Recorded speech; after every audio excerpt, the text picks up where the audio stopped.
Hello everyone, I hope you are doing well.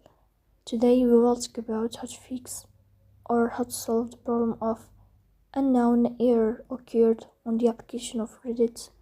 We go to settings. Here we click on apps, default apps, app settings.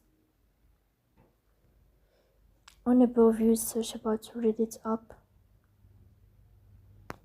Here we click on first stop and we click OK. Then you will enter to the window of storage.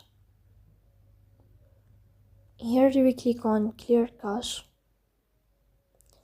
In the end you will turn off your phone and you will wait a moment to restart your phone again to fix that problem. So that's all. Don't forget to support us by like and subscribe. See you next time and thank you for your watching and your attention.